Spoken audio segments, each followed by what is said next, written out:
Hi, I'm attorney James Betzold. I'm an immigration attorney, and I'm here to share with you 5 things you need to know about adjustment of status.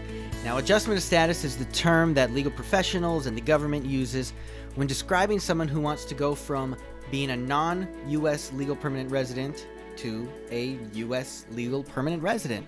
For example, you may have someone on a student visa or a work visa, and they now want to obtain their green card status. They need to go through adjustment of status.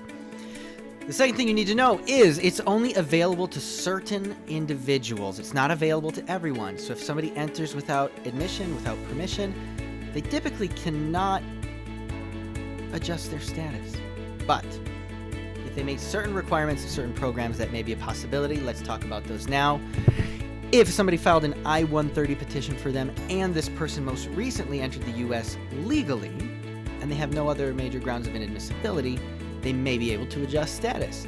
If somebody has an I-130 that was filed for them before April 30th of 2001 and either that petition or a brand new family petition is ready for them, they may be able to use this program called 245I to adjust their status here in the U.S. by paying an extra penalty.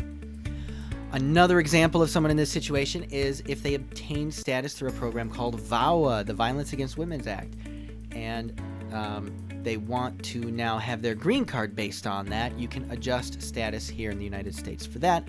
Also, there is a sort of unicorn program out there for individuals who entered the United States before January 1st of 1972 and have resided here continuously since then.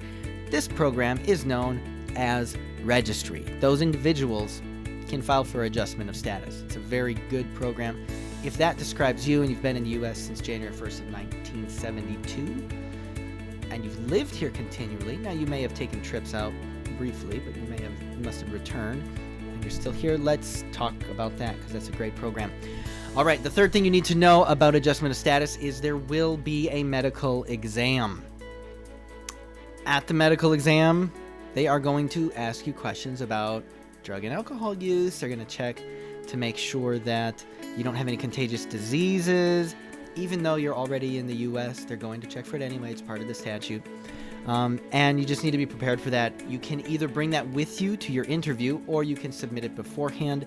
Just know that typically they'll expire after 1 year. So if you get the medical exam and you can submit your paperwork right away, that's one way to do it, but also you can bring it to the interview.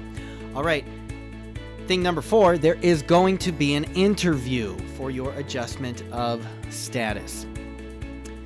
If you do not speak English, you will need a professional interpreter. They don't really like family members doing it. They don't allow attorneys to do that for you anymore. And someone who has experience translating the types of words they're going to translate is going to serve you well.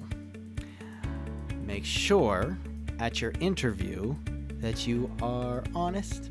Make sure you've prepared with your attorney beforehand because that application, and this is item number 6, that application asks about all of the inadmissibility grounds that might apply to you. And if you are actually inadmissible, then at the interview, they may just let you know, hey, I can't approve this because you're inadmissible, and then you've lost money and time.